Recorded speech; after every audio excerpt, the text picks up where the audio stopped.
Good morning, Jason. Good morning, Peter. How are you? I'm great. Couldn't be better. Thank you for coming in to do this. There isn't a show I've been more excited about making recently than this one, so put a bit of pressure on you. But you got in touch with me recently. Dropped me an email. We get a lot of people ask to come on the show. We read through them all and consider them all.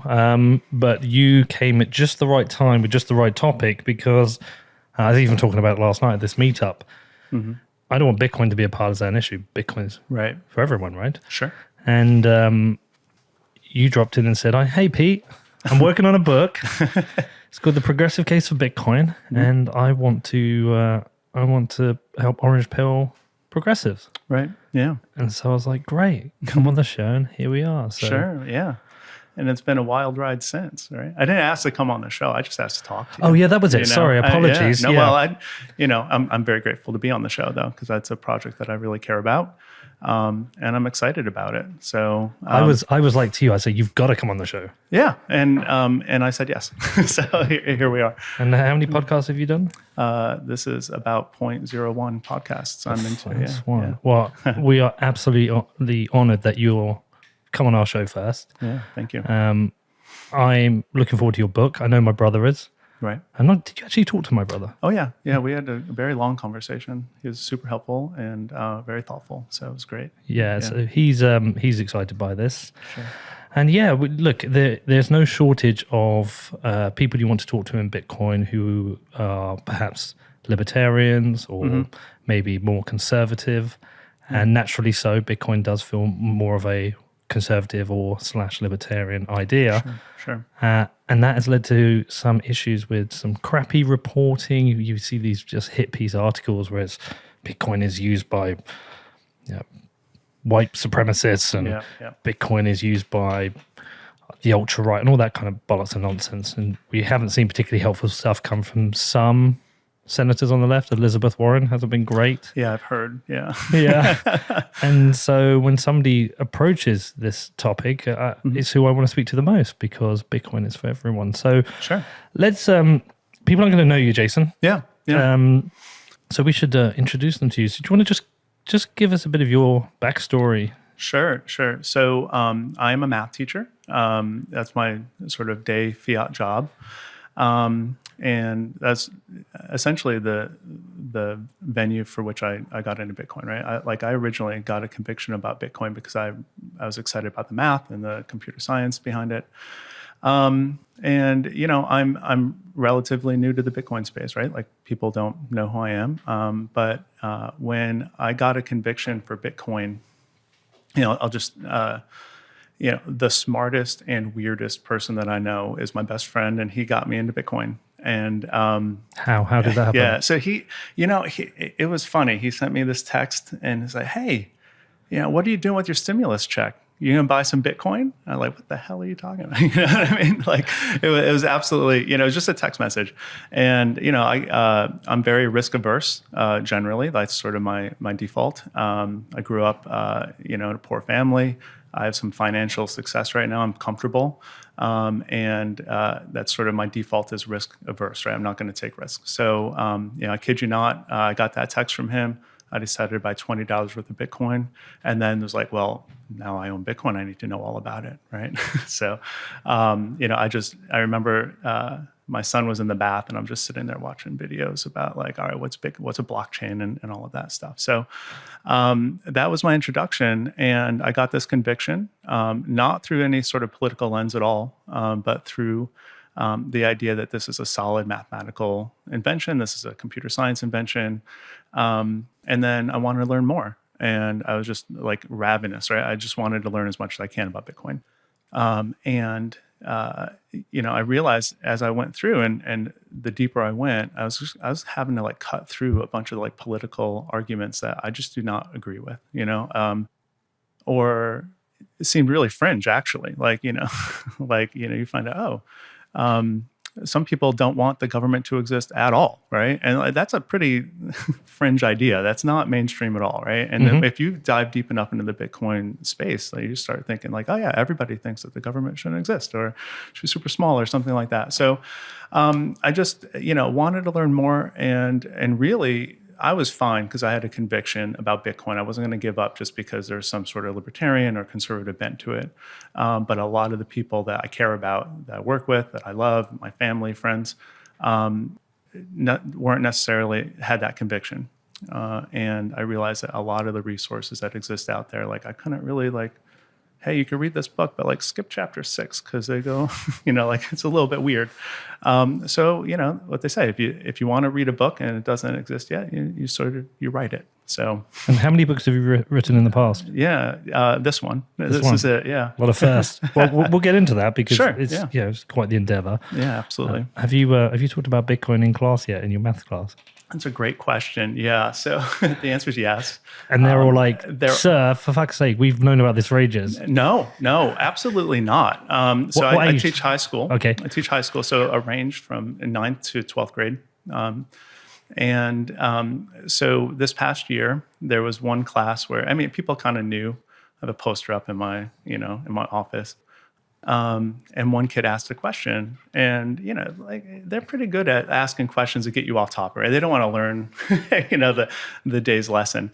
So they asked me a question, then another one, and I said, "Listen, guys, I can talk to you about this forever, right?" But their questions were very one-on-one level, right? Like, how do you know it has value? Like, what if it just disappears? Like, what if there's a hack? Like that kind of stuff, right? Very happy to talk with them about it. They were, about 2/3 of them were super excited. And then in my other class, I actually mentioned to them at the end of the year, like, that I have this project, I'm working on this book. This is well before I contacted you. They were over the moon. They were so excited about it. So they'll probably be listening to this when it drops and excited for me. But again, I think even teenagers right now, unless they have some sort of reason, they seem comfortable in the digital space, and they know they don't have any worries. I don't have any worries about them adopting Bitcoin in the future because they're living in a digital world. But there's still a lot of education. You can't take a look at a 15-year-old and assume, oh, they get Bitcoin. So that was surprising, the questions that were coming to me from my students. And I spent one day. That was the full period. So we spent an hour talking about Bitcoin. Said this can't happen again. I justified it because there's math and computer science in it, and as head of the math and computer science department in my school. So if word got up, I had some sort of a justification about wasting a day. So, but that was great. So those moments where I get to talk to people for the first time are really rejuvenating for me. To explain it in a way that they haven't thought about before, because everybody's heard of it. They don't know what it is necessarily, or they're just new to it and they have questions. And I'm a teacher, and I like teaching people things. I like trying to find the way through to that person. And if that means I have to explain it in this way or this way, then I try to, I really pride myself on my ability to do that as well as possible. And as you know, Bitcoin has so many angles that you can look at it from. And that, like, whoever I'm talking to, I can find something, right? I'm going to try to find the thing that's going to get them a conviction about it. So, yeah. And why is that important to find that conviction for people? Because essentially you're saying Bitcoin's apolitical, but at the same time, right. You are focusing on one particular kind of group of people. Yeah. And so certainly Bitcoin at the protocol level, we know is apolitical. It doesn't favor anybody, doesn't disfavor anybody. But there does exist a culture, right? There exists a culture within the Bitcoin community. And I'm not even talking about Twitter, right? Twitter is its own thing. But just even in educational resources, if I want to learn about Bitcoin, I'm going to sort of go down this rabbit hole of clicking on this video. And the best you're going to get is somebody who claims that, like, oh, this isn't political, but then they sort of like wink and nod, right? They're like, oh yeah, small government, like that kind of stuff.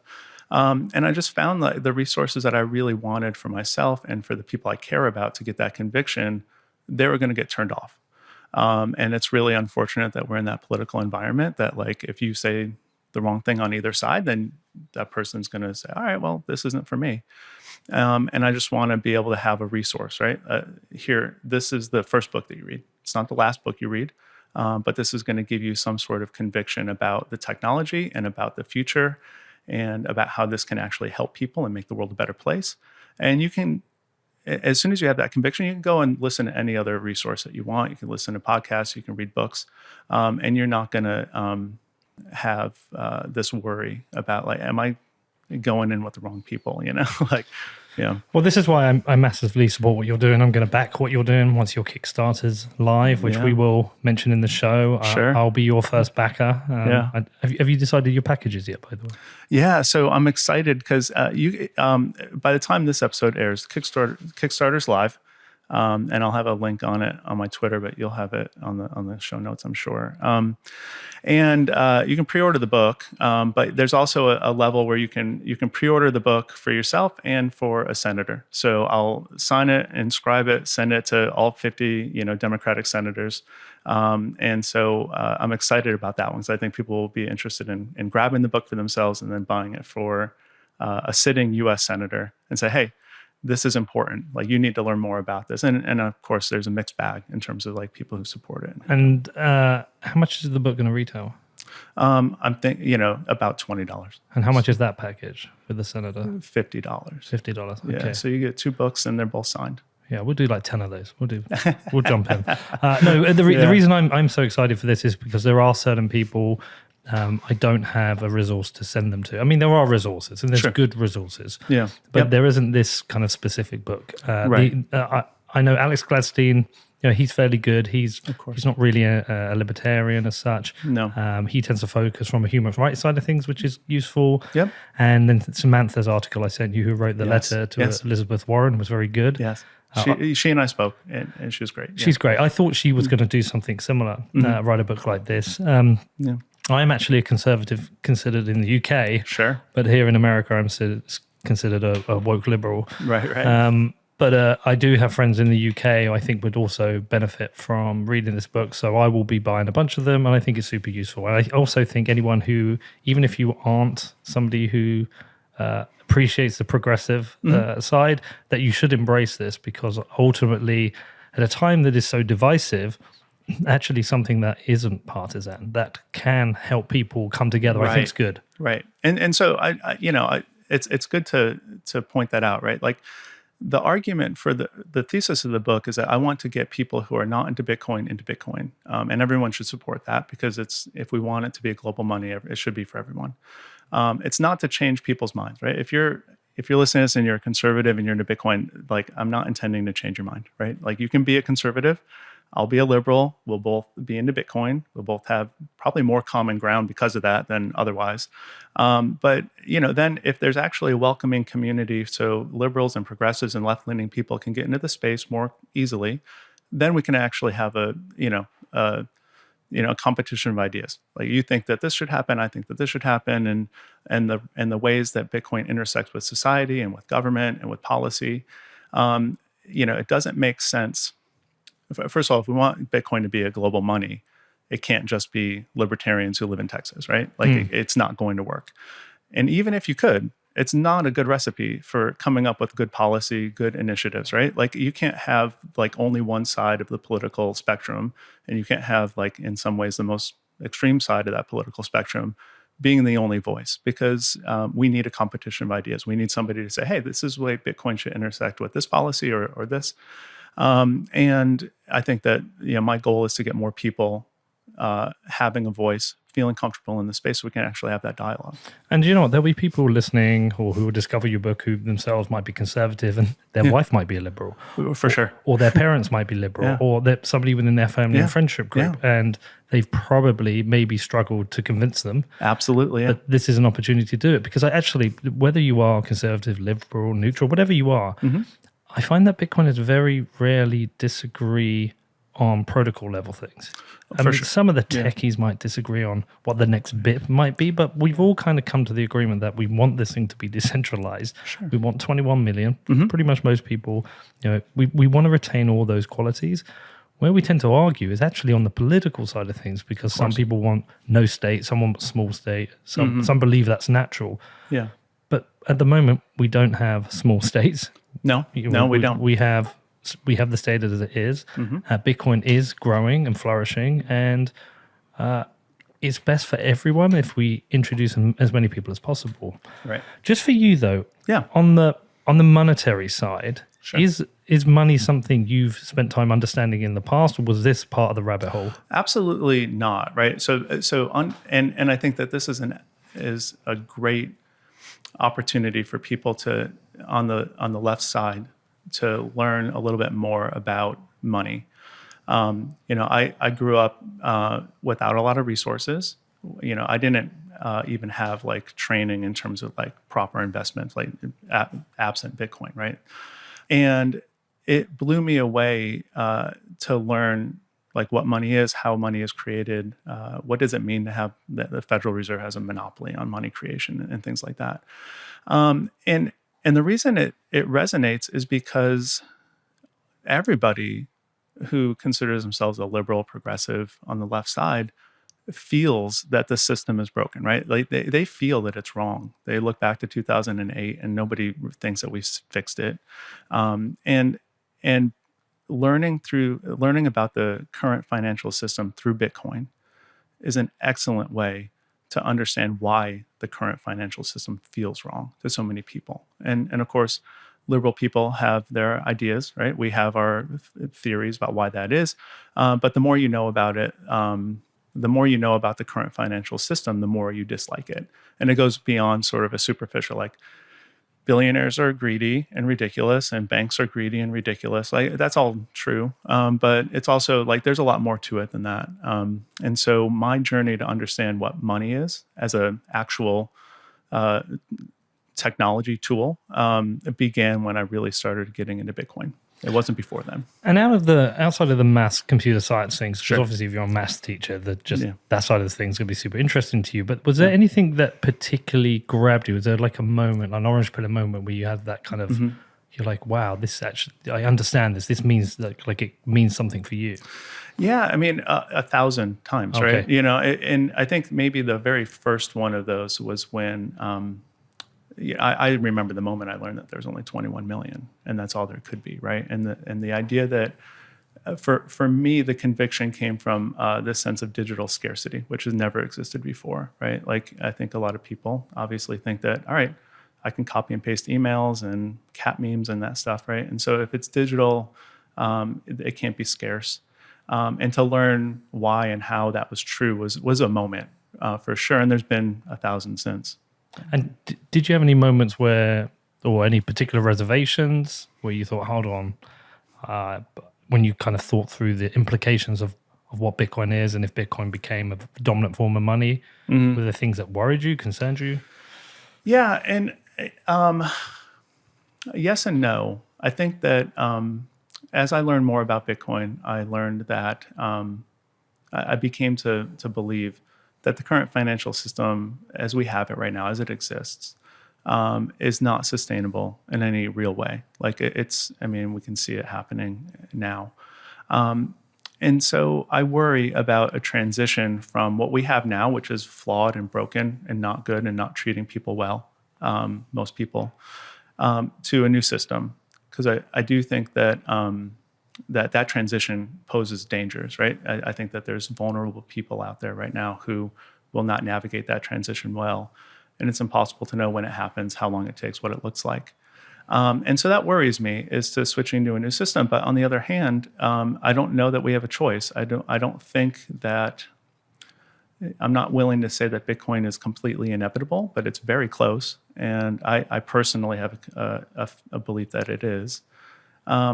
But you think of it as a light draft and not the iceberg, right? So the goal now is just to get as many people educated and the people that I care about knowing about this thing and reaching the biggest audience as I can, so that when that transition happens, then people are ready and they understand what's going on. And that's one of the motivations behind the book, because I think there's an audience out there who doesn't take Bitcoin seriously and who is being told by politicians and the media that they shouldn't, and it's bad, and we all know, these pieces that come out, and I just need to reach those people. And have you managed to orange pill many people yourself? I mean, not on the scale of you, right? You could end up with more. Well, yeah, looking forward, for sure. I have orange pilled as many people as I can who are in my direct circle, and I love it because each one is a different argument and a different justification or a different way of thinking about Bitcoin, and becomes research. And becomes research for the book, right? Like Yeah. the book essentially is a collection of the most poignant, effective arguments to get somebody who is left leaning or progressive to actually buy in and want to learn more. And so, I'm still at the level where I've orange pilled a lot of people that I care about, who I'm close to, and I keep tabs on them. I check in with them. Oh, like, how you doing with the price going down and that kind of stuff. But certainly not at scale. But I realize that it's something I enjoy doing. It's absolutely thrilling for me to like see that light bulb moment for somebody who hasn't really sat down to think about it. And your wife, has she been like, shut the fuck up already? No. I mean, she's great. She's absolutely great. I did give her, I gave her some resources to look at when I decided I wanted to start, diving into this. She's been absolutely great. She's my best friend, and she's the smartest person in the world. And she and I go back and forth about Bitcoin, and she'll push me on issues, right? And say, hey, what about this? Are you sure about that? So this is a great anecdote. The other day, she saw that the price was down, and she's like, "Are you buying more?" Like, Oh yeah. So like, she's on board. That's the kind of wife you want. Yeah, she's like, absolutely. You need to buy more. She's, oh yeah, we have some money coming in like next month. Why don't you just buy it now? While it's low. So it's what you want. Oh my gosh, she's perfect. Yeah, she is. She got a sister? No. Oh, that's awesome, man. Yeah, okay, yeah. So I just want to touch on something you said, because you talked about something that I think about. Yeah. This transition to a new financial system Right. is something that's worried me a lot. It's something I've thought about a lot because I haven't seen anyone really map it out. Sure. What is this transition? What does it mean? And obviously there's multiple outcomes. Bitcoin sits alongside fiat currencies. Fiat currencies become a little bit more, maybe government policy becomes a little bit more responsible. Yeah. Maybe the size of government shrinks because they can't spend the way they've spent, but it still sits there alongside fiat currencies. Yeah. But there is a scenario where Bitcoin ends up replacing fiat currencies that some people have considered. Yeah. And we're going to have a considerable transfer of wealth if that happens. Sure. And all types of people are going to be affected in all types of different ways. And it could be a chaotic and bloody transition. Yeah. And one I've tried to think through but haven't been able to map out, but just does make me nervous. Not that I don't, it doesn't even matter what I think. Yeah. It'll either happen or it won't. But when it does happen, how do we best prepare for that transition? And how do we as people try and help each other through that transition? Right. How much time have you spent thinking that through? I mean, some. I don't probably have all of the answers that you want. Okay.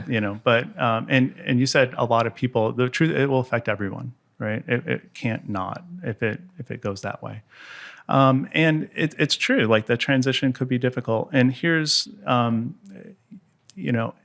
here's the way that actually I get through this, right? Like an hour ago, automatically on my phone, I bought 55 cents worth of Bitcoin, right? It happens automatically.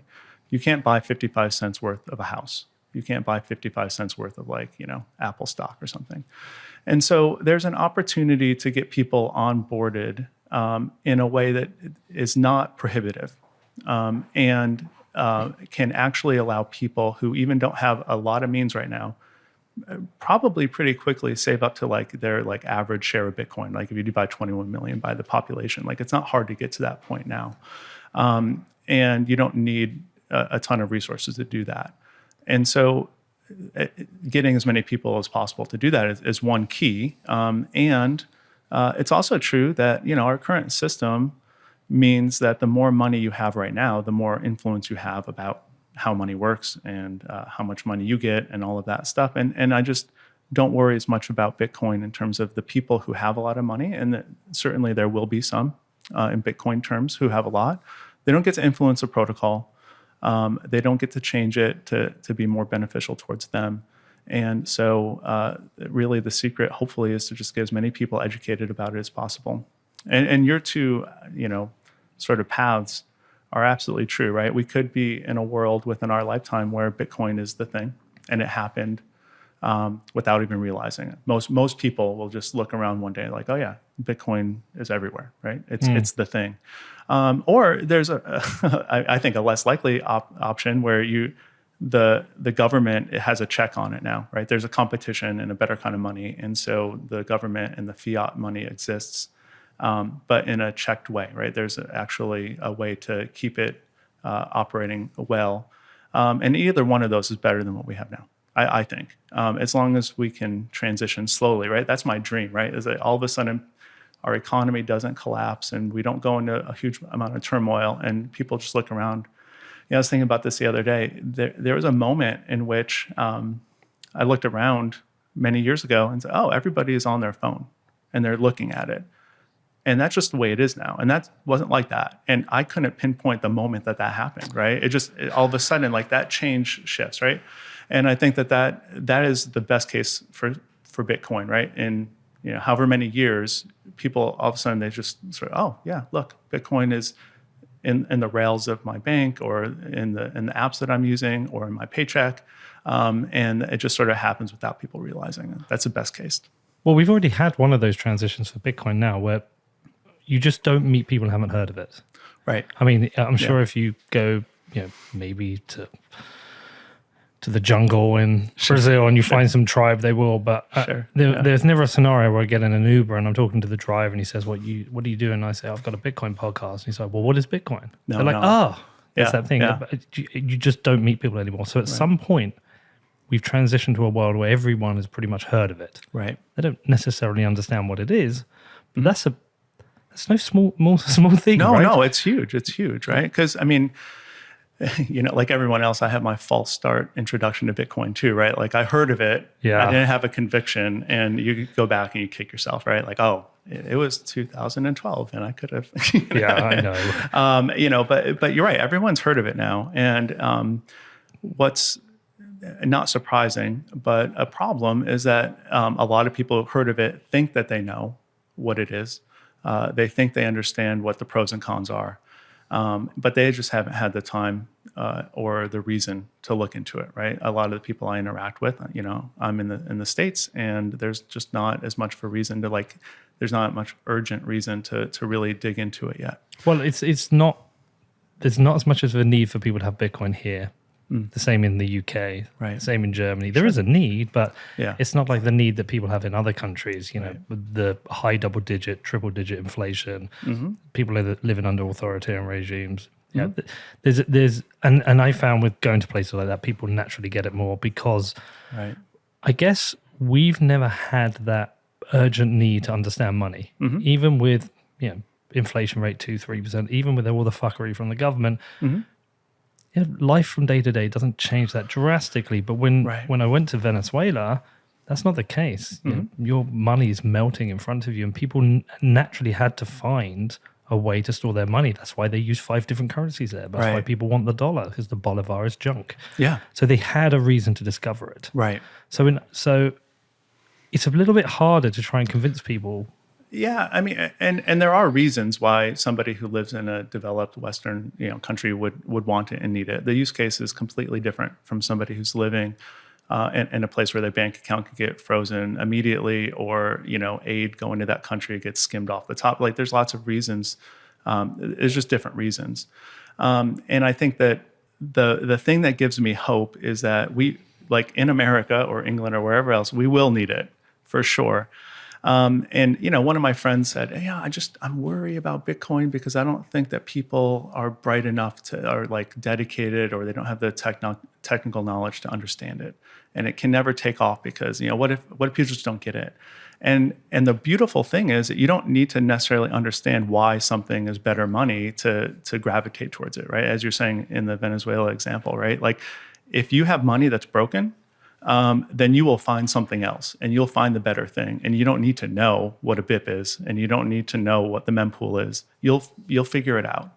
And so I have faith in our ability, sort of as a society and in our government or in our country, to make that transition in that way, because we're on the same curve as Venezuela. We're just in a different spot. So Yeah, some people find that hard to believe. I've never, I've never really understood inflation until I really started looking into Bitcoin. I remember when I started learning about Bitcoin, they're always going on and on about inflation. It's not a big deal. It probably hurts rich people more than it hurts poor. All of that stuff is all wrong. And we can go into as details about that if we want. Did you listen to my interview with Ovik Roy? I did, yeah. And it was fascinating, right? Because it's not just the compounding effect, right? Like you have inflation is going to compound and hurt people who are more vulnerable and less wealthy. But it's just the sheer fact that if you have somebody who's struggling day to day to get by, week to week, paycheck to paycheck, 100% of what they are bringing in needs to go towards like necessities. And so if everything is more expensive, then you don't have any choices. You just have to spend more on those things, or you have to make choices about what not to buy. And an affluent person doesn't need to do that. They're not spending 100% of their salary or their income on food and shelter. They get choices about where they put their money. And so it's just, Avik, your interview with him and the article that you were talking about was absolutely fascinating, because you have these vulnerable people out there. And even if you want to give the Fed, some sort of credit and say, oh, well, we're targeting 2%, and that's not a big deal. Well, it really is. Like, that is a big deal for people over a span of time. And the fact that we're not at 2% right now, over 9, is a huge deal. And it's not something that I've had to deal with in my adult life, right? Like, I've not had a job and had to pay for things and deal with 9% inflation, right? That's not a problem that we've ever had to deal with. So it's new. And there's another consideration with that. We were at this meetup last night, and I was on a panel, and somebody said, they asked me about my children, my consideration for my children. And it just kind of clicked for me in that moment that when Ovik talks about this compounding impact on the poor, even 2% doesn't feel too much, but year after year after year, it makes a huge difference. This inflation has a compounding impact on children. So anyone with children just needs to be aware that, if that child's going to spend probably like up to 18 years with you, but perhaps you're going to be supporting them at college afterwards. You might be supporting them for 25 years. Yeah. Now, if you're not affluent and, maybe you're middle class, lower class, but if you're not, affluent, you might not be somebody who's able to leave particular assets for your children. And even if you want to, at the point where they're leaving school or university and want to get on the housing ladder and start life for themselves, over that 25 years, they have no assets. So it has a compounding impact on their start in life, which is something I hadn't even considered. Oh, yeah. It's happening everywhere all at once. Nobody who's starting out in life right now can afford to buy a home if they're starting on their own, right? Unless they have some sort of help. And I think it's clear that problem has gotten worse. And of course, this all ties into the money, and it has a connection to Bitcoin, obviously, because you have, you're holding on to money and it's melting away. What do you do with it? You have to buy an appreciating asset, right? So there's a lot of people who don't need houses because they already have a couple, who are buying homes, or corporations who are buying homes, who have no real reason to buy homes except that they're trying to preserve their monetary value. Well, it's a bit more than that. Someone like a BlackRock, they have access to capital at such a low rate that they can go and buy the scarce asset. Sure. The properties have been, I think, I'm saying BlackRock, I'm not sure it's them, but I'm pretty sure they've bought tens of thousands of homes. Yeah. No, it's true. It is BlackRock. It's BlackRock, yeah. Yeah. I mean, I think a lot of the big hedge funds do it. But can you find out how many homes BlackRock owns? Yeah. I mean, I'm pretty sure they're started under the One West thing with Mnuchin. Yeah. There was like big transitional wealth from homeowners to BlackRock. Right. No, and it's true, right? Because if you don't have any good options, what do you do, right? And, I remember talking with friends of mine, right? Like, oh, so-and-so, some famous football player just bought this ridiculous house. And it's like... it says here about 80,000. So BlackRock owns 80,000 homes. That's what it says here. What's the article? It's in The Atlantic. That's of June 2021 as well. So, So they probably got like most likely more. 150,000 homes now. And every home they buy is one less home available to somebody who needs it, and it drives the prices up for the houses that they don't buy. And it's impossible to get a start, right? This is where people look at the system and they're like, this system is not working for me. Like I can even go to college and work really hard and get a good job, and I still can't afford a house. Yeah, so you don't have to be a progressive to realize this. You could just have to be a reasonable person to understand that we live in a system of money, Right? And in that system of money, that certain people have more access to capital, Mm-hmm. and with more access to capital at such a low interest rate, they can go and buy up the properties. Yeah. And that takes it's just not a fair system. It's not a fair system. And again, like this goes back to my point. I'm not trying to convince, like, oh, if you believe that BlackRock buying homes is unfair, then you need to be voting for Democrats or something. That's not true. But there are a lot of people out there who are voting for Democrats who know that there's a problem but can't name it. Yeah. And that's the target, right? Is say, if I can open up their eyes to have a fuller picture of what the problem is, that's my target audience. I want them to be convinced. Well, I think that's an important point, is that you're not here to convert Republicans into becoming Democrats. You're here to give people who are on the left some ideas regarding this. So Yeah.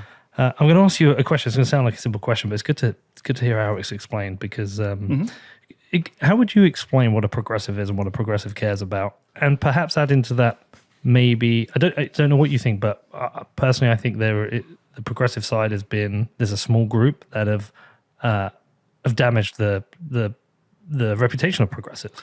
Sure. Well, first of all, I think that's true on both sides. Yeah, fair. And I do think that if you go back, first of all, I'll say, the group of progressives is very heterogeneous. And, there's no one definition, right? I can go back to my own first principles. And this is actually a very good point. The title of the book is A Progressive's Case for Bitcoin, right? It's not the progressive case for Bitcoin. And there's an important distinction there, right? Good. I'm giving you my thoughts about Bitcoin through a progressive lens, and hopefully you can learn and run with it. But I'm not trying to speak for all progressives. I can say that from first principles point of view, I think that I want to go about living my life in a decent way and treat people well with dignity, and protect the most vulnerable people in society, right? So that's first principle. We talk a lot in the Bitcoin space about collectivism versus individualism, and it's an interesting conversation, right? It's an interesting way to think about the world. And, my personal view, like we are a social species, like we're animals that have evolved quite literally in our DNA to be around other people and to cooperate. And from a very first principle, there has to be a balance of individual versus the group. And people can have conversations about what that balance is. I'm not saying that you forsake everything and you make every sacrifice for yourself for the betterment of the group, but you don't have the human race without people getting together and helping each other and working together towards projects. So, and that's essentially what I think about in terms of my political position.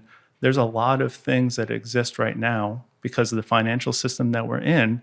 And there's a lot of policies I support because I have that fundamental thing. I want to make sure that the people in our society who are most vulnerable are protected. And that might be, through an economic lens. It might be through a social justice lens.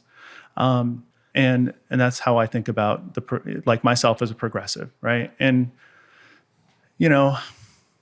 if I live my life that way and I get to the very end and maybe on my deathbed, I find out, hey, you know what? Like that was all wrong. Like you shouldn't have done that, I can still probably die happy because I'm trying to help people. I'm trying to like be a good person, and I'm trying to make sure that that's a mistake I'm willing to make.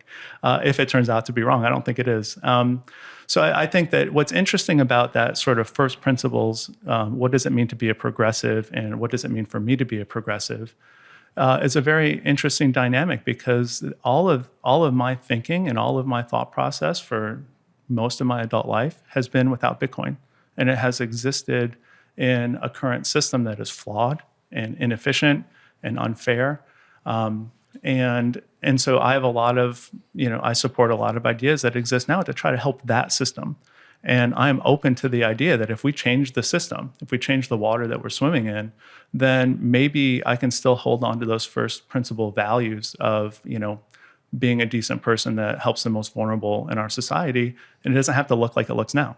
I don't know what it looks like, and because we don't know what the end game here is. But that's an interesting dynamic for me. I've thought a little bit about like, well, if we proceed to this Bitcoin standard, or there's this fiat Bitcoin sort of parallel track, like you mentioned earlier, do I need to have 100% like lockstep, all of the same beliefs in terms of policy and decisions that I do now? And I'm open to thinking about those. And have you thought through that a transition to a Bitcoin standard might naturally lead to a significantly smaller state, and therefore significantly less options for the state to be able to help the most vulnerable in society? And it might mean that some of the ideas with regards to progressives might not come from central policy. It might have to come from voluntary organizations.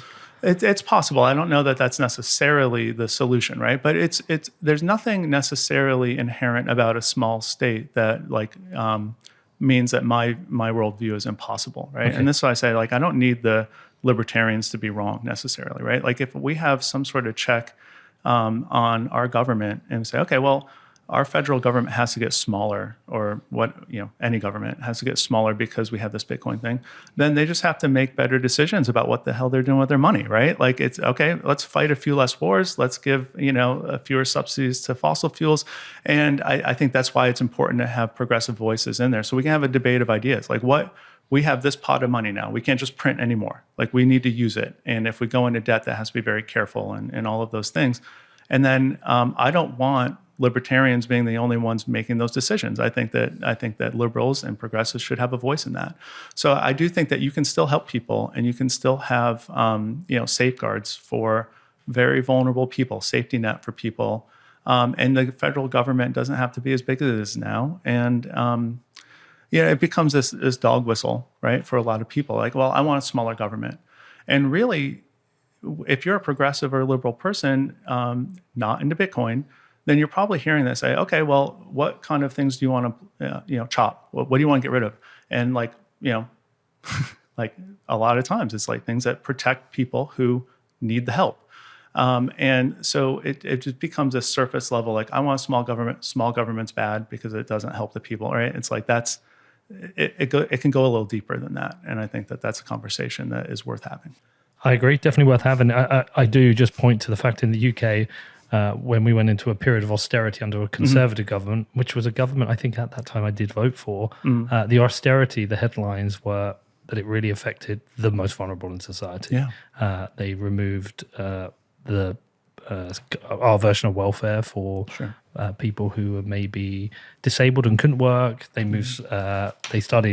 They created this thing called it was the bedroom tax, wasn't it? Whereby if you had social housing, and it was, say, a 2-bedroom home, and you're one person living in there, they tax out of the bedroom. They did lots of things that it wasn't good policy, where I felt they could have cut from other areas. But that's, I think. Well, and I think that's critically important to have multiple voices in there, and then you're not always going to get your way. But I do think that it takes work, and I think there's a lot of people in the Bitcoin space who say, all right, I'm just going to plug in this Umbrel node, and the world will get better. And it takes work. Like, you have to actually engage with people. You have to bring them in. You have to educate them. You have to make sure they understand why. And the last thing I want is to get into a position where, the government is, all right, well, what do we do? What do we do? Now we have to actually tax people, and we can't just print the money. Like, I want all kinds of voices in that conversation, including voices that agree with me, who think that, taxes should be a certain way, or the welfare state should be a certain way. Those are conversations that need to happen, and it's going to take work. You can't just say, okay, well, Bitcoin's inevitable, and then just dust your hands off and walk away. And how do you feel about voices that will come to you with certain claims that I've had to deal with over the time, because I am, to some people in America, considered a lefty. Sure. Some of the arguments that come up to me, that the strongest ones are that taxation is theft under the threat of a gun, and that nobody should benefit from the fruits of others' labors. Now, they tend to be people more for the close to no government position, which is a very tough thing to argue against, because in some ways I understand the argument. I think it comes from an ethical place, where it's like, I should not be forced to give anything I've earned to anyone else. I disagree with it because I think we do will coordinate, but it is a difficult argument. Yeah. Well, not for me. I think Okay. it's silly. A lot of people would like to think that all of their successes are their successes, right? And that all of the money I earn, I should keep, and you shouldn't decide what to do with it. And it's very appealing on the surface. Nobody's an island, right? And if you have a successful business, part of the reason it's successful is because there's a road that gets you there, and there's regulations that keep the business safe and all of that stuff. So if you live in a society, and I'm thinking even more globally, right? Like we have a government system right now that's the state, nation state system.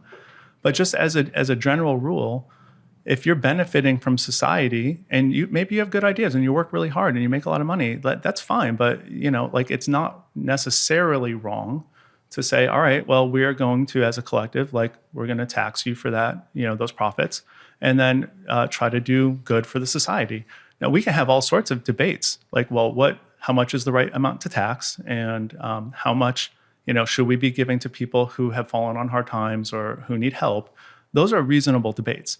And I think that there's a spectrum of right answers, and different people will come to different conclusions. And that's why, maybe you vote and then you figure out, policymakers come to those conclusions. But the idea that taxation is theft under the threat of violence is, Peter, it's a very fringe idea. You walk out of this room, people aren't going to say that, right? That's on, that's some people in Bitcoin. Yeah, saying it's less fringe in Bitcoin. Yeah, for sure. And I'll just say plainly, it's absolutely a fringe idea. And I don't even need to say that it's right or wrong. It's a fringe idea. Yeah. But the idea that, I live in, I'm doing it all myself, and I'm an individual, and I've made this company and I've done this work. Nobody's doing stuff by themselves. Even if you think you are, you're not. You live in a society, you live in a civilization. And, I just think the decent thing to do is to try your best to allocate yourself appropriately. And have you prepared yourself for the response to this? Because people are in the Bitcoin space, Sure. They have strong opinions and they're happy to share them. Yeah, of course. Yeah. Sometimes in a kind way and sometimes not in a kind way. Yeah. And the goal for me from the very beginning is to upset as many Bitcoiners and as many progressives as possible, right? There are going to be people, we're going to have a nice conversation here. Yeah. And I have a long list of things I want to talk to you about. And I'm not going to get to one of them, right? Or maybe two. And so the progressive people who are listening are going to get upset because, hey, you didn't mention this topic A or topic B. And by the way, if I wrote my book like that, it'd be 1,000 pages long, right? So I can't do everything. But certainly I'm okay upsetting Bitcoiners. There's a nice, small, vibrant community of people who are into Bitcoin who agree with me and who support, the work that I'm doing, and who want to help people and who view the world through the same lens as me. And if you don't, that's fine. Again, I'm not trying to change your mind. And we can, maybe we sit down, have a beer, and we talk about it. But it's not, I'm not going to die on a hill, and we're not going to get onto Twitter and have long form conversations in a short form medium. You know what I mean? Yeah.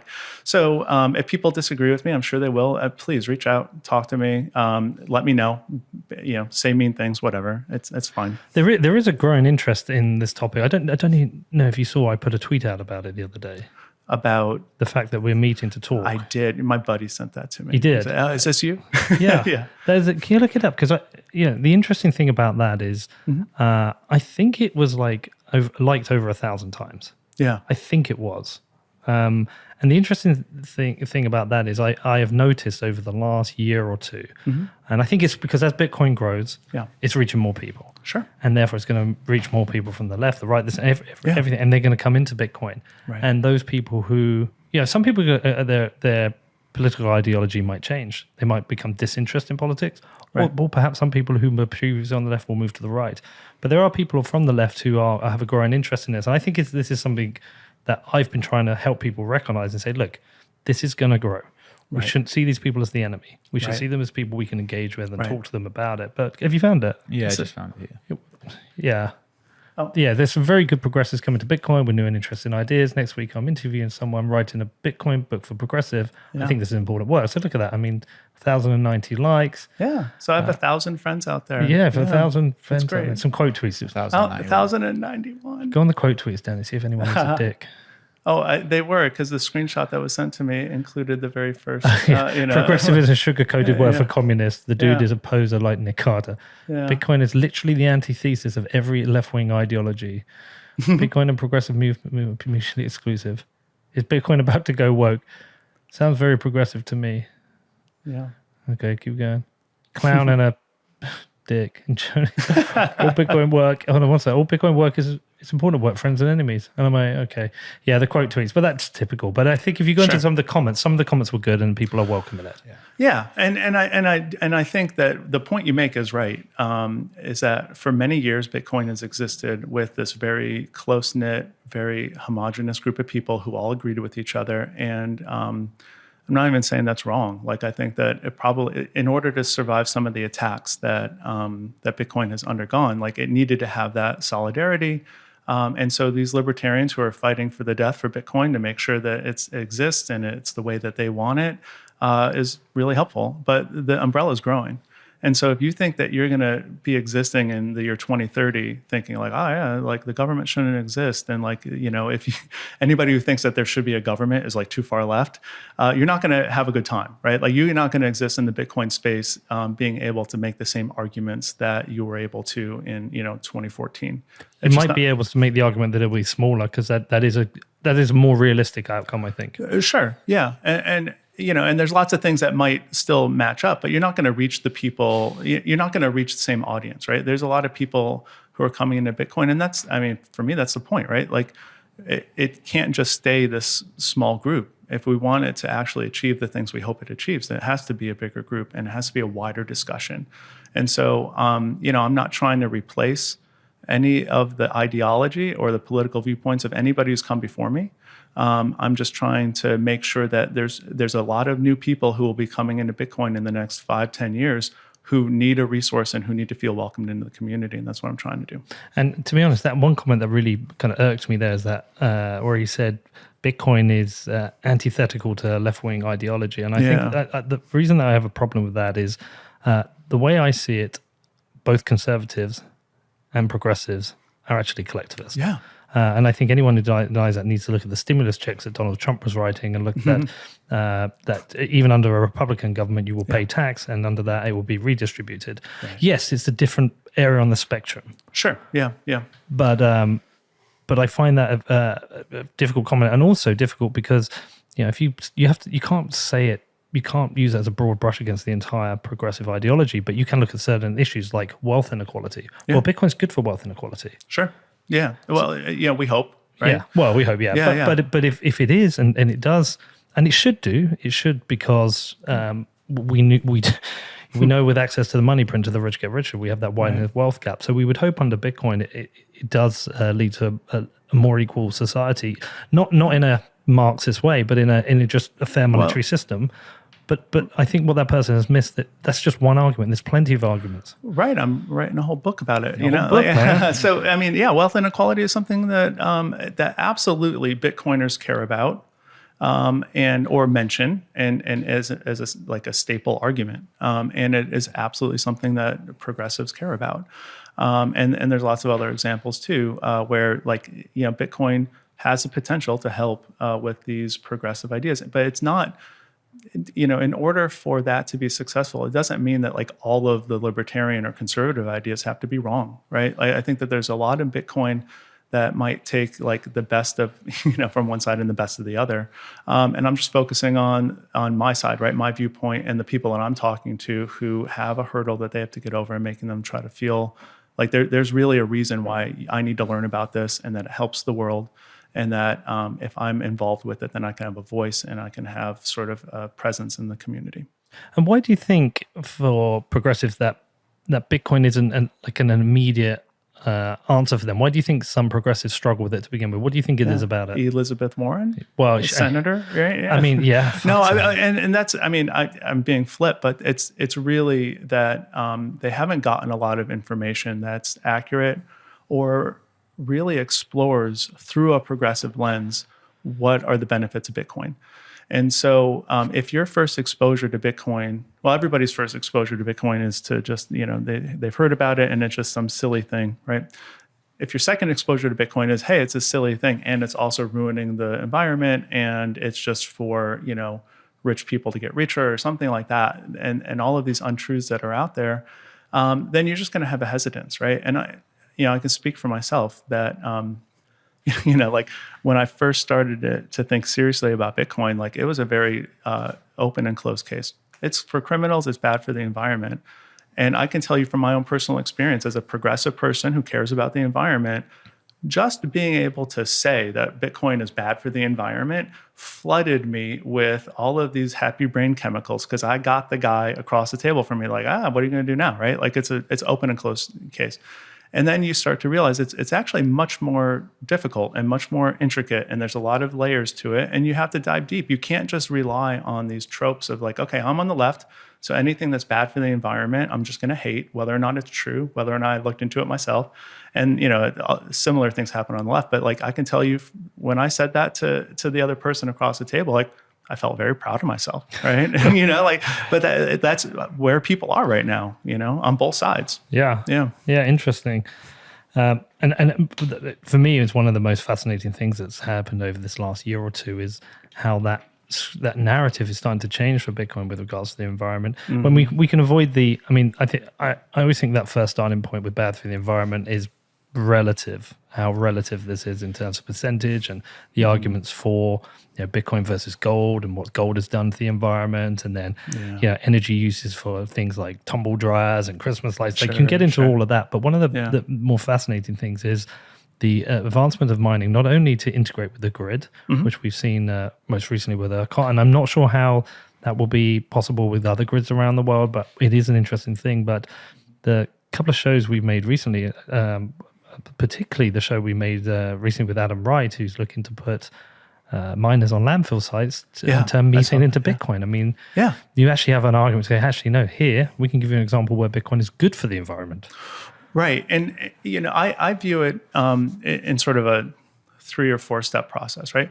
Step one is any liberal or progressive that I talk to who says that Bitcoin is wasting energy or it's using too much. They don't even say using too much. They say it's wasting energy. It's because they don't understand the value proposition of Bitcoin, right? And so first and foremost, you have to understand why it's important to be able to have an honest discussion about the energy use. Just as a thought experiment, right? Like if you say tomorrow we can, just as a thought experiment, we can cure cancer, but it uses a lot of energy. Well, what's the next thing? Yeah, let's cure cancer, but let's think about how can we make that energy better? Like how can we make it more efficient? How can we make it more green, right? And so if you can take a look at Bitcoin and say, okay, well, it actually has a very positive social component. It actually helps make the world. The value proposition is worth the energy it's using. Then you go on to the next question, which is, how can I make it as efficient as possible? And are there incentives built into it to make it efficient? And we know that there are. And how can I make it as green and renewable as possible? Because and are there incentives that will lead it down that direction? And then like the fourth step is, well, Bitcoin actually does more than all of that. It provides opportunities to help mitigate some of the other damage that's happening and can actually improve the environment or make it more likely that other users of electricity are using green energy because Bitcoin miners have, supplemented the build out of renewable, sources. So now your clothes dryer is running more percentage on, solar or wind or something like that. So I think it has to start from what's the use case? Why is it important? Because all of us, I've heard you say in the past, like, I care about the environment, but I'm a hypocrite. Yeah. And the truth is we all are. And, well, if you care about the environment, then you're a hypocrite. But that's not a functional viewpoint, right? It's really more important to think about it as a scale. Mm-hmm. If you care about the environment, like what can you do in your everyday life to make it a little bit better? What can you do in your sphere of influence to make it a little bit better? And devote yourself to using energy in a way that is important for things, right? If it's important for you to fly across a country for whatever reason, then you're going to do that. I mean, we got rid of our private jet Yeah, that's good. That's a Yeah. good step. You're inching. Yeah, we're inching. Yeah, we have one. We used to have one each, me and Danny. But No, that's good. That's good. Yeah. yeah, Right. That's the progress that we need. We'll come back to energy. Sure. Yep. But what is that starting point then?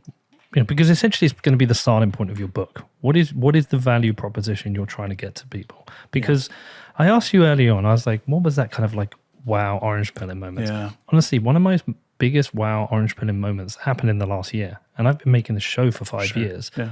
But we sat down with Jeff Booth in Austin. Danny's going to know what I'm going to talk about. And he explained the distortion of money to me. Yes. And how that creates malinvestment and how that puts people in a position where they don't know how to understand the value of things. Right. And that to me was one of the most important things I've ever heard. Despite the fact I learned how to use Bitcoin to get my mum a cancer treatment, Right. despite the fact I was able to send money to somebody in Japan who I can connect our bank accounts, all those things have all been important things. But that thing for me really stood out is that understanding the distortion of money that you have no control over. Right. And we're seeing that now. Yeah. We're just seeing this real devastating impact that of the distortion of money over the last few years. But what's your starting point? Yeah. I mean, I don't think that there's a one sentence, right? I do think that Bitcoin has a potential to make the world more fair and just and equitable and peaceful. And so I think that the example you just brought up with the distortion of money is an important one. Absolutely. If you can trace sort of price controls on money, which is what we're dealing with right now, right? Is price controls on money and who has access and all of that stuff. Of course, it has horribly damaging side effects and sort of knock-on effects to a lot of people in society, especially the most vulnerable people who do not have access to a bank and I'm not even talking about internationally, like in America, people who like live in banking deserts where they need to go to, check cashing places and things like that. They just don't have access to the system. And so the value proposition of saying, all right, well, let's not manipulate the money anymore. Let's not manipulate the cost of money. Let's not sort of build an entire system that's based off of that manipulation. That is a great starting point. And then we can sort of follow that thread, right? Because now what we're going to do is make the world more fair, right? Like nobody has necessarily a head start in this new system. And we can make the world more just, and we can actually use Bitcoin for things that we can't use fiat for. All of those things kind of build up into an argument that makes it worth it, right? And say, if we take this seriously and we learn about it, and we all sort of work hard to make sure that like the vision of our future that can be better is better, then it's absolutely worth it. Because the other option is to just sort of like, use the system we've got until it crumbles, and like everybody's, Well, fairness is an interesting word as well, because we know policymakers have, whether they believe or not, have tried to make the world fair. And there's often that debate about equal opportunity or equitable outcomes. Now, I think generally speaking, equitable outcomes are ones that most people disagree with. But equal opportunity, there is fair argument to say, how do we create equal opportunity? But the world is not a fair place. I mean, we are born into different geographies, different parents, we have different access. But the great thing about the fairness of this protocol is when you talk about fairness, what we're talking about is a single set of rules that everyone has to play by. Right. And no one can manipulate those rules. Right. So it doesn't matter whether you're the left or the right. It's something very hard to argue against, because if you're arguing against it, you're basically arguing to create a set of rules to either benefit you or other people. Right. Which is bullshit. It kind of is, right? Yeah. And then, like, as an American, like, this has been going on for 50 years, right? And I've benefited from it in ways that I don't even know, right?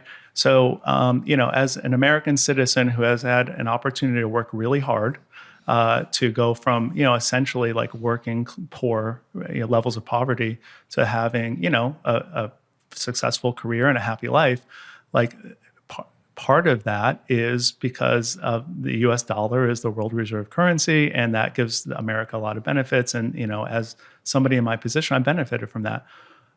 I don't know that my next jump is, well, taxation is, theft, right? Like I'm benefiting from the system, and a lot of people are. Well, a lot of people are benefiting a lot more than me.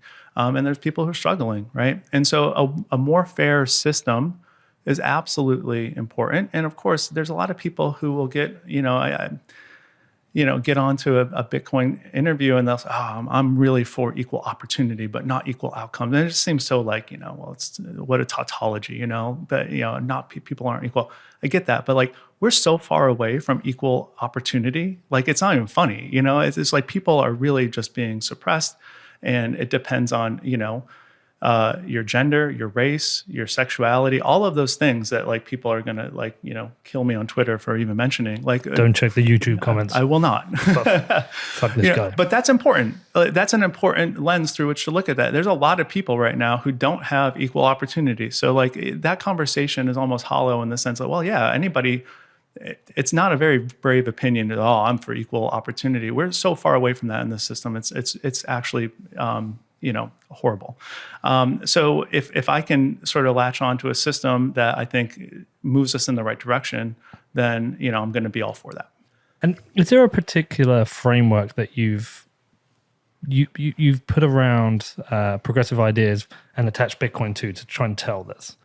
Yeah, so I'll just mention the structure of the book. I mean, there's 10 chapters in the book, and 7 of them are content specific. This is how Bitcoin helps in this specific category, right? Right. And there's 3 chapters that are introduction, but also an introduction, like what is Bitcoin, right? Like why is Bitcoin important?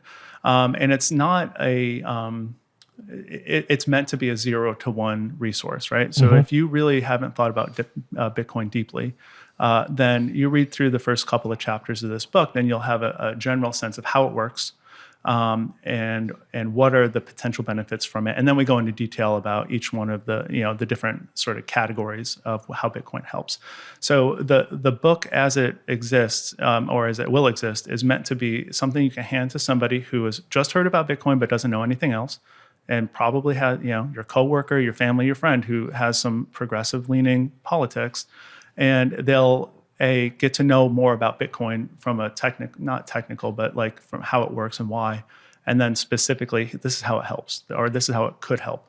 And by the way, we need your voice in the system to actually make it help people, right? So I'm looking at the chapter list here, and what I find is quite interesting is that you've gone for why Bitcoin is good for the environment before the untold cost of the US dollar hegemony. Yeah. Hegemony? Did I get that correct? And the reason I think that's really interesting, I'm gonna just take a stab in the dark here. Sure. That this is the biggest complaint that you've potentially dealt with, so you're dealing with it first. Absolutely. Yeah. So that's the thing. And in fact, in my interviews with people about the book, I've just stopped asking them what's the most crippling piece of FUD out there, because we all know that right now it's an energy argument. So I've just started asking, what's the second most? What is the second most? Well, in here, everybody has different answers, right? Yeah. So it could just be that the perception that Bitcoin is useless and that it's just a tool to get rich people richer, or something like that would be, or that it's just made up money and it doesn't really exist, and those kinds of things, right? So there isn't like a uniform second place FUD that attacks like the progressive angle. Just deal with the environment. It is the environment, and for sure that resonates with people's their hearts and their minds. And if you just scratch the surface, then Elizabeth Warren's points that okay, yeah, it's using a lot of energy and it's useless, and therefore we should stop it. So digging deeper into it is just, here's the thing. It takes work, and it's a complicated series of arguments to say, why is Bitcoin okay using the energy it uses, and why is it going to make the environment better, and why is it helping? That's not easy. That's the hardest one, right? And that's probably why it's the biggest piece of FUD right now. And it takes work. And there's a lot of Bitcoiners out there who are doing that work and are actually engaged in that conversation. And there's a whole lot of Bitcoiners right now who are just like, yeah, I don't care about the environment and it doesn't matter. And all of this stuff is just made up and climate change isn't real. And you're not going to get to the 60 to 70% of Americans who believe that who believe all the scientists to say climate change is real and man-made and it's affecting us. You're not going to reach those people if you're taking this. I'll say they're probably taking a principled standpoint. They believe that. But in my mind, as somebody who's trying to do this work, it seems lazy, right? I'm just not going to worry about that thing that 70% of people really care about a lot. Because I have my node running and I don't care about anything else. My viewpoint is just different. I'm going to actually try to reach those people, and it's going to be those are going to be difficult, intricate, complicated conversations. I think the environment one is the most difficult and intricate one, and I've definitely had an evolving opinion myself as somebody who has made those claims about the environment. I mean, I completely agree with you with the science. I agree with the scientific consensus. Yeah. I also can see, the UK is about to have its first ever day over 40 degrees, which is 106. I think it was 104. 104 Fahrenheit. Holy That's the UK, right? Yeah. We don't usually get above 30. Sure. I can see that as well. And I've read about the impact this has on agriculture in parts of the world. Right. But I've also fully recognized there's been a lot of predictions that have been wrong as well. And I also recognize that curtailing the use of fossil fuels has an implication, and we have to consider that. It's a big, complicated picture, and I'm trying to wrestle with it and understand it. We're seeing problems with the energy grid in Germany at the moment because they decommissioned all their nuclear power stations, and they've pushed for wind and solar, and that's caused issues. It is a complicated issue. Well, let me just push back a little bit, because the idea that there's been a lot of models that were wrong. Well, sorry, I say some predictions. No, the models themselves. I mean, they found an article that actually the majority of the models have actually been correct, and there was an article we found that they're so good they didn't win a Nobel Peace Prize or something. I can't remember that now. Yeah, have a Google that. Look at climate models. A Nobel Prize. I'm sure it will come up. Yeah. But there's been predictions that haven't been helpful. Okay. I mean, I'm not an expert on every prediction, but I just think that there is a very uniform and consistent set of models that predict what we expect the atmosphere to, all of that stuff. So I think that it's what's happening is that scientists, by the very nature, offer confidence intervals and a percent of error and all of that stuff, and that's just used against them. Yeah, they're just trying to be as accurate as possible, and it's not as if people are like, oh well, it doesn't make sense to say, okay, we think that the environment, the atmosphere is going to increase by 0.8 degrees, and it turns out to be 0.6 or something. It's not wrong, it's more the ideas. I mean, there's various things have been shared around recently, but there's some predictions to do with countries being underwater at certain periods of time and things. There have been some predictions that have been flat out wrong, and that have come from places like the UN. And by the way, I'm on your side. Of course. But I'm trying to recognize that as well. Did you find it? Yeah, I think so. Yeah, this one. Yeah, work on Earth's climate and other complex system earns Nobel Prize in physics. Yeah, so that's not the article I was thinking of, but I think it's probably the same one. I think it's from sort of some models from the 70s. Yeah. Yeah. Let me ask you, what's your view on nuclear? I mean, I again, this is the other thing that you mentioned that I wanted to respond to, which is, moving away from fossil fuels is not like a snap your fingers thing, right? And I don't know any reasonable people who are claiming that we should just get rid of fossil fuels immediately, because that is going to cause a lot of damage. I think that responsible nuclear is absolutely the way we have to go, right? Amazing. If we need a base load supply of energy and we have intermittent renewables, I mean, if you can do it in a safe and, not harmful way, then absolutely, I don't see necessarily, and my mind can be changed away from that. But so I'm not against nuclear necessarily. And I don't know, I hear this argument sometimes, well, if we just stopped using fossil fuels, then everybody will, it would be damaging to everybody. Nobody's saying to just get rid of fossil fuels immediately. Just get rid of them as quickly as is prudent, right? Without starving people to death, or, you know what I mean? It's not. Well, I think one of the difficulties is some energy grids have been moving towards more renewables at the cost of using fossil fuels. But but at the same time, there's been the decommissioning of nuclear plants, or it's just, I mean, I've been going down the nuclear rabbit hole. We're going to try and get somebody on with this. I was listening to Mark Andreessen on Rogan, and they were talking about nuclear. Yeah. But it can be 10 to 15 years to build a nuclear plant. And a lot of that feels like regulation and yada, yada. But I mean, I'm more interested just if you agree with, and I agree with the rest of I do. And I think I also have faith in the humans to figure this out in the fullness of time. I think that we'll get there. All of the incentives are in place to make progress.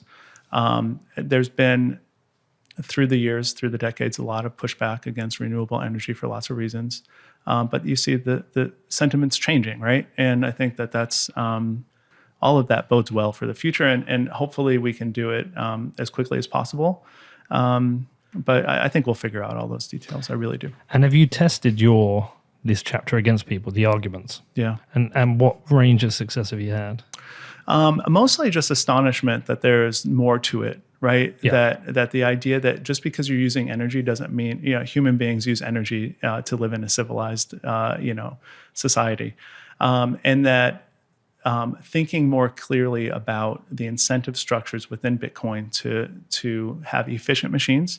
So inefficient machines get unplugged, and to support the building out of renewables is just something people do not think about that at all. So like when I broach this topic with people, like just everyday no coiners, they just sort of walk away like, oh wow, like I never even thought about that, right? And that's just a door opened that was closed before, and they're not in that moment, full Bitcoin maximalists. They're just thinking about it in a different way, and so that's just one more touch point. And is that once that door opens, that means you can then advance to the next point and start talking to them. Oh yeah, and I love it. I love it. So what's your next thing? So if it's imagine I'm one of your friends. I'm like, fuck you, Bitcoin's killing the environment. Yeah. And you explain to me, it's like, it's good for the environment. I'm like, oh, I never thought about that. Where do you go next? Sure. Well, it depends on the person, right? And this is kind of how I started talking to you today, which is like, that's what I really care about is to, if anybody who I've orange pilled right now or have talked to about Bitcoin is somebody that I know, and I know what they care about, or I know what they really, so I tried the environment thing with the person who sits at my office next to me. Did not fly at all. She was too far down the Elizabeth Warren Twitter feed, right? Okay. Didn't work. The minute I mentioned that like Bitcoin provides an opportunity for somebody, a woman in Afghanistan to like get rid of the financial patriarchy and to actually have some economic freedom, that resonated, right? So it's a different argument for different people. And I just have found it exhilarating and difficult and like challenging to find what's the argument that's going to work for this person sitting in front of me. So once you've got her on the financial patriarchy in Afghanistan, then she might be a little bit more open to with regards to the environment. Sure. Yeah. Absolutely. Right. Because now there's a use case, right? And going back to my original point, like if there's no use case, right? I mean, this is literally the sentence that she said to me, right? Like, how dare you boil our oceans for fake money? And it's like, you can't laugh, right? But you have to just sort of patiently explain all of the details. But if you find that one thing where it works, right? Okay, now there's a use case. This is actually useful and important. Then you can have those more meaningful conversations about the other things that are a little bit more sticky. Did you ever think about, perhaps in the book, do you remember when, I don't know how old you are. I think I'm your age. I'm 42. I'm 43. Okay, so you will have had it. Remember when you were kids and you had those books and you get to the second page, it's like, choose your own adventure. Yeah. Are you gonna take the sword or kill the snake? And you kill the snake, go to that page. Do you even consider like opening and saying, allow people to choose their opening? Like, what do you care most about? I do think that the book is being written in a way that each chapter is sort of self-contained. Okay. Not completely, because there's overlap in some of these issues. But if ideally you sit down and you'll read the book from start to finish, right? If you don't do that, you can skip to the chapter that you personally care about, and That's right. it will be arguments that have worked for me to convince progressive people in the past. So, either way, in the book, after the environment section, you do go for the dollar hegemony. Yeah, hegemony. I can't say hegemony. Hegemony. Yep. Yes, you do go for that. Why did you go for that next? I think that there's a lot of appreciation for the fact among progressive people that that the United States' role in international affairs and in finance in particular, and the way we comport ourselves internationally is not right.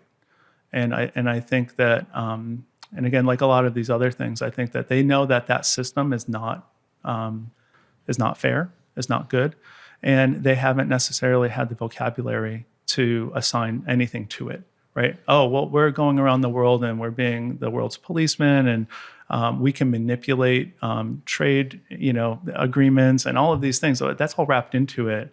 but to really understand like the history of how we got to that point and why.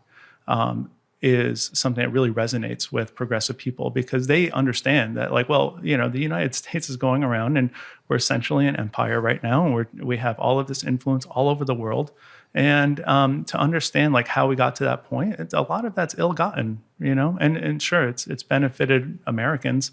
But I do think that there's plenty of progressive people who view that as something that shouldn't be.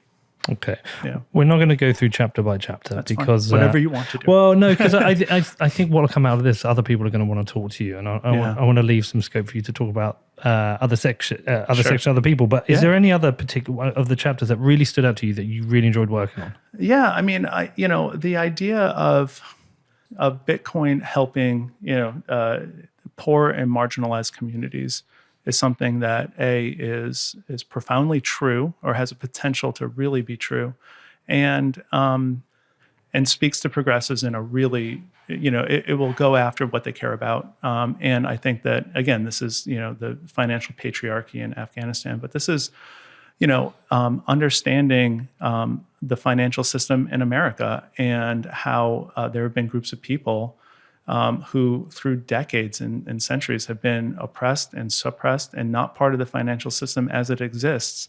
This is something that progressive people really care about, right? What's fascinating to me is that there is and this was not known to me until I looked for it, there's a absolutely thriving and vibrant Black community in Bitcoin. And it is all centered around people who care about Bitcoin and understand that the current system is not serving the Black community in lots of ways, and trying to educate. It's all centered in educating, get people started, learn the basics, as a way to opt out of the system that has been so damaging for so long for this particular community. That's been absolutely inspiring to learn that. And it's not showing up on my feed, right? Like I go on YouTube and I listen to, I read a book or something like that. It's not popping up, right? I had to look for it. And I'm not part of that community, but just talking with people already in preparation for the book, like that's been a fascinating avenue that is just not covered for the most part. Have you spoken to Isaiah? It's Isaiah Jackson, isn't it? Yeah. Isaiah Jackson. Yeah. No, I have his book, and I haven't talked to him. I have talked to some other leaders in the Black community on Bitcoin, and I would be happy to talk to Isaiah for sure. Okay, I'll connect you to him because he's great. Yeah. He's a great guy, and he will definitely give up some time for you. Yeah, that would be absolutely helpful, right? I do want to incorporate and what I want to do with the book partially is to showcase and honor the work that people are out there doing, right? I mean, I don't know how many names I should mention, but there's a lot of people out there doing the nitty gritty work. Like, oh, it's easy to say Bitcoin helps people in Africa because they live in oppressive regimes and like this is freedom money.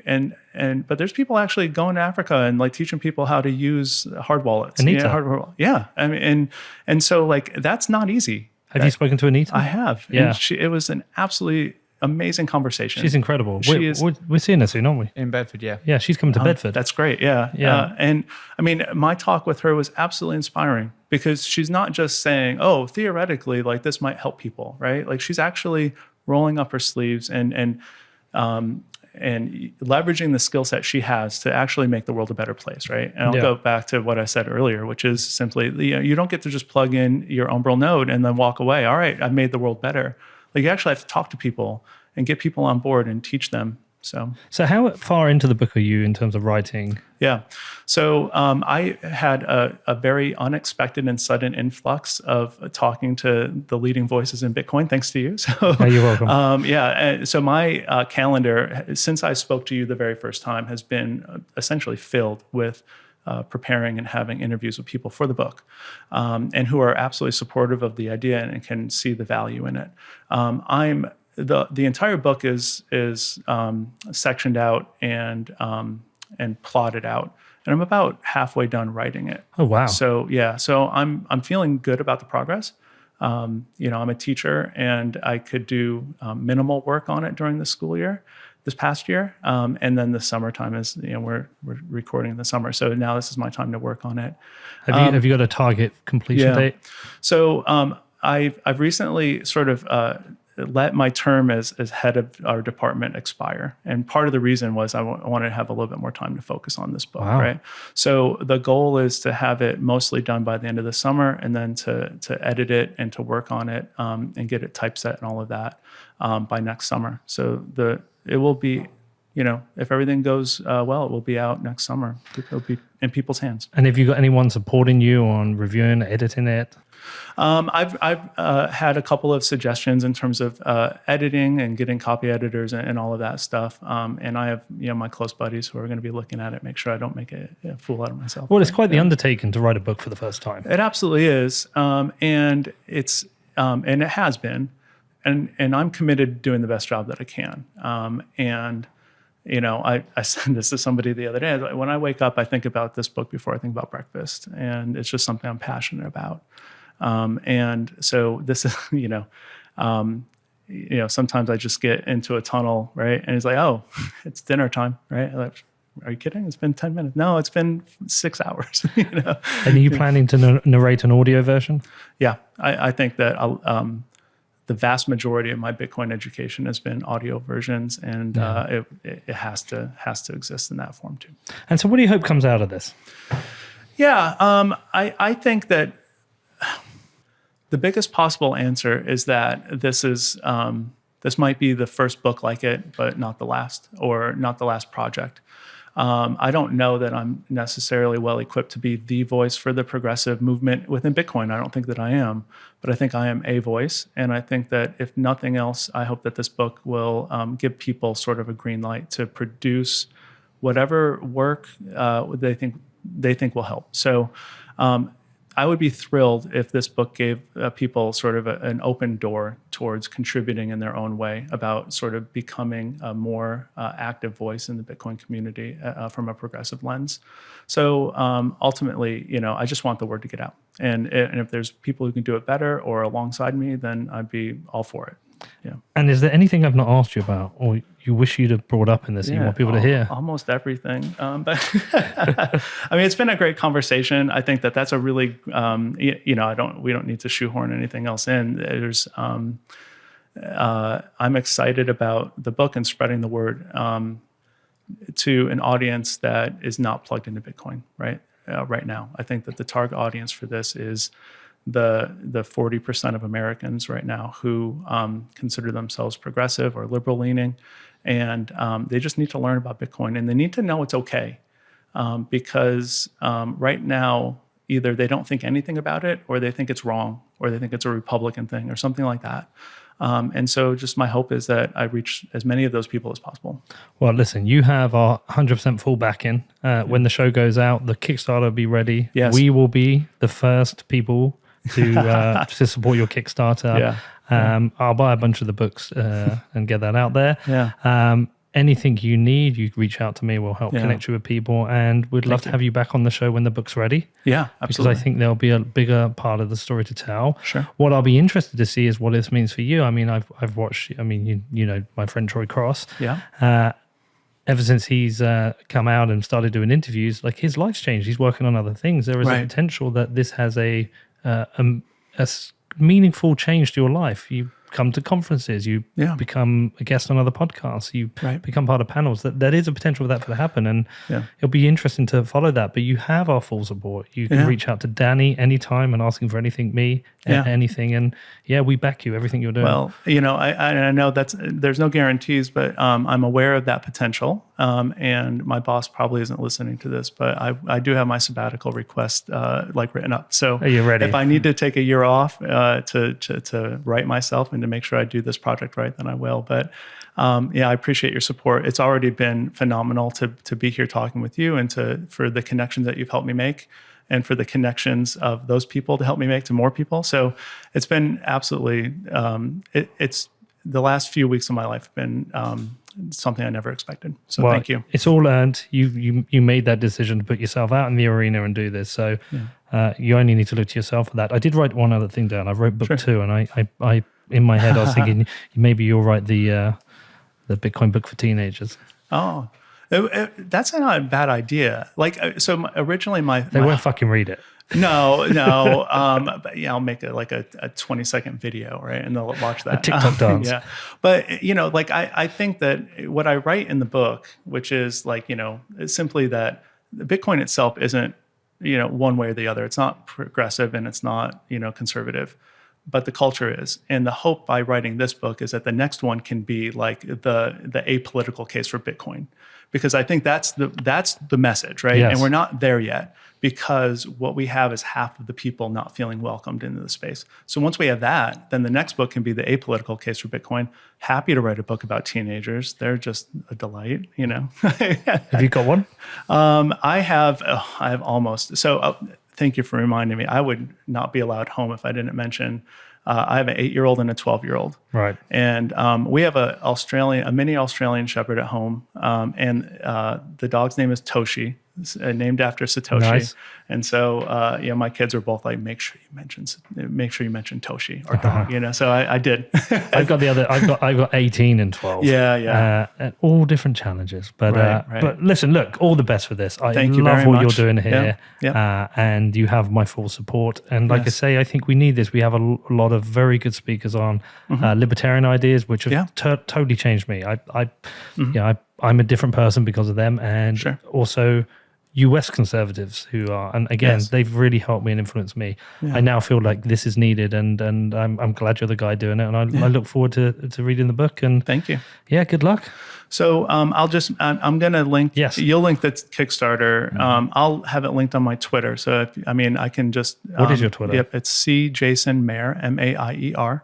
Okay. And I'll have a link there, but I'll be also pushing out ideas from the book as we go, and sort of that's a good way to be in touch with sort of the progress and my thinking about things. And we'll share it out, and we'll make sure everyone sees it. Yeah. Okay. Good luck, man. Awesome. Thank you, Peter.